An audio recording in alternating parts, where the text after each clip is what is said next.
Hi అండి. నమస్కారం. అందరూ బావున్నారా? మీరందరూ బావుండాలని మనస్ఫూర్తిగా కోరుకుంటున్నా. ఈరోజు ఈ వీడియోలో దక్షిణ కాశీ క్షేత్రం గురించి తెలుసుకుందాం. అలాగే సాక్షాత్తు పరమేశ్వరుడు నెలకొన్న క్షేత్రం. ఈ క్షేత్రం ఎక్కడ ఉంది? ఎలా వెళ్ళాలి? అనే దాని గురించి పూర్తి వివరాలు ఈ వీడియోలో తెలుసుకుందాం. ఇక ముందుగా హొరనాడు అన్నపూర్ణాదేవి దర్శనం అయితే చేసుకున్నామండి. అక్కడి నుంచి 15 కిలోమీటర్స్ దూరంలో ఉన్న క్షేత్రమే కలశ. ఈ క్షేత్రం చాలా పురాతనమైనది. కలశ క్షేత్రం చుట్టూ కొండలతో, కాఫీ తోటలతో, ప్రకృతి అందాల మధ్య కొలువై ఉన్న దేవాలయం. ఈ దేవాలయంలో ఉన్న పరమేశ్వరుని దర్శనం చేసుకుంటే, సాక్షాత్ కాశీ క్షేత్రంలో ఉన్న పరమేశ్వరుని దర్శించిన పుణ్యఫలం లభిస్తుందని ఇక్కడ పురాణాల ప్రకారం తెలుస్తుంది. ఇక ఈ దేవాలయంలో కాలభైరవుడు, అన్నపూర్ణాదేవి, పార్వతీదేవి, సుబ్రహ్మణ్యుడు, గణేశుడు అందరు దేవుళ్ళు కొలువై ఉన్నారంట. ఈ క్షేత్రంలో ఎక్కడా చూడని విధంగా గణేశ స్వామి అయితే దర్శనం ఇస్తారు.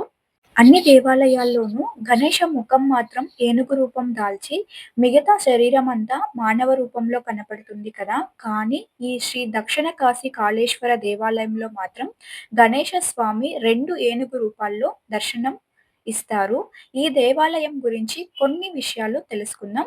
ఈ దేవాలయంలో సాక్షాత్తుగా శివుడు నెలకొన్న పుణ్యభూమిగా చెప్తారు. అగస్త్య మహర్షి తపస్సును మెచ్చి సాక్షాత్తుగా పరమేశ్వరుడు ఇక్కడ నెలకొన్నాడంట. కాశీ క్షేత్రం కన్నా ఒక్క అడుగు పుణ్యం అధికంగా పొందవచ్చంట ఈ క్షేత్రాన్ని దర్శించటం వల్ల. అగస్త్య మహర్షి ఈ భూమి సమతుల్యతను కాపాడటానికి ఈ క్షేత్రంలో నెలకొన్నారని తెలుస్తుంది. ఈ క్షేత్రం నుండి అగస్త్య మహర్షి తన దివ్య దృష్టితో కైలాసంలో జరుగుతున్న శివ పార్వతుల వివాహాన్ని చూసేవారంట. ఇక కాశీ క్షేత్రంలో 12 సంవత్సరాలకు ఒక్కసారి గిరిజా కళ్యాణం జరిగితే, ఈ క్షేత్రంలో మాత్రం ప్రతి సంవత్సరం శివపార్వతుల కళ్యాణోత్సవం జరుగుతుంది. ఈ దేవాలయానికి వెళ్ళాలంటే చిక్మగళూరు నుండి 92 కిలోమీటర్స్, అలాగే హొర్నాడు నుంచి 15 కిలోమీటర్స్ దూరంలో అయితే ఉంటుంది. ఇక ఈ దేవాలయం చుట్టూ భద్రాద్రి నది ప్రవహిస్తూ ఉంటుంది. ఇక ఈ దేవాలయం గురించి ఒక చిన్న కథ అయితే తెలుసుకుందాం. పూర్వం కైలాసంలో నడుస్తున్న శివ పార్వతుల కళ్యాణానికి సకల దేవతలు వెళ్ళి ఉంటారు. అందరూ దేవతలు ఒకే చోట చేరడం వల్ల భూమి సమతుల్యతను కోల్పోతుంది. ఒకవైపు వాలినట్టు ఉంటుంది. అప్పుడు శివుడు అగస్త్య మహర్షికి దక్షిణ దిక్కులో ఒక ఎత్తైన ప్రదేశానికి వెళ్ళి భూమి సమానంగా ఉండేటట్టు చూసుకోవాలి అని చెప్పగా, శివుడు ఆజ్ఞ ప్రకారం అగస్త్య మహర్షి భూలోకంలో ఈ కలశ అనే ఊరికి చేరుకుంటారు. కానీ అగస్త్య మహర్షికి గిరిజా కళ్యాణం చూడాలనే కోరికైతే ఉంటుంది. అప్పుడు శివుడు అగస్త్య మహర్షికి ఒక వరం ఇస్తాడు.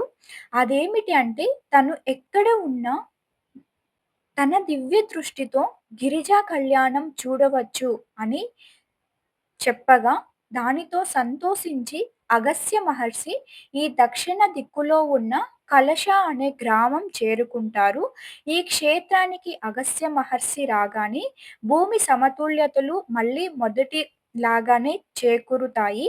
అనంతరం అగస్త్య మహర్షి ఈ క్షేత్రం నుండి గిరిజా కళ్యాణాన్ని వీక్షించేవారంట. ఇక అగస్త్య మహర్షి ఈ క్షేత్రానికి వచ్చి ఒక ఆశ్రమం నిర్మించుకొని ఉన్నప్పుడు వారి కలశం నుండి ఒక శివలింగం ఉద్భవం అవుతుందంట. ఆ లింగాన్ని అగస్త్య మహర్షి ఈ క్షేత్రంలో ప్రతిష్ఠింపచేస్తారు. అప్పుడు నుంచి ఈ దేవాలయంలో ఉన్న శివయ్యను కలశేశ్వరుడుగా కొలుస్తారు. ఇక పార్వతి అమ్మవారిని సర్వాంగ సుందరి మాతగా కొలుస్తారు. ఇక్కడ ప్రతి సంవత్సరం కార్తీక శుద్ధ ఏకాదశి నాడు శివ పార్వతుల కళ్యాణం చాలా అంగరంగ వైభవంగా జరిపిస్తారు. అగస్త్య మహర్షి భక్తిని మెచ్చి ఇక్కడ శివయ్య స్వయంగా వెలిచారు. అందుకే ఇక్కడ ఉన్న శివయ్యను కళ్యాణ కాళేశ్వరుడు అని కూడా పిలుస్తూ ఉంటారు. ఎక్కడా చూడని విధంగా ఇక్కడ మనకి గణేశ స్వామి స్త్రీ పురుష రూపంలో దర్శనం ఇస్తారు. ప్రపంచంలో ఎక్కడా చూడని విధంగా మనకి ఈ క్షేత్రంలో గణేశ స్వామి దర్శనం చేసుకోవచ్చు. చూసారు కదండీ! కలశేశ్వర స్వామి గురించి, ఈ క్షేత్రం గురించి. ఇక ఈ క్షేత్రం నుండి మా పయనం ఎటువైపు అనే దాని గురించి నెక్స్ట్ వీడియోలో అయితే తెలుసుకుందాం. మీకు వీడియో నచ్చినట్లయితే వీ వీడియోకి ఒక లైక్ చేసి సబ్స్క్రైబ్ చేసుకోండి. అలాగే ఎవరైనా కర్ణాటక సైడ్ ట్రిప్ వెళ్తున్న ఫ్రెండ్స్‌కైతే ఈ వీడియో షేర్ చేయండి. కొంచెమైనా వాళ్ళకి యూజ్ అవుతుంది. వీడియో నచ్చితే ఓం నమః శివాయ అని కామెంట్ చేయడం మర్చిపోకండి.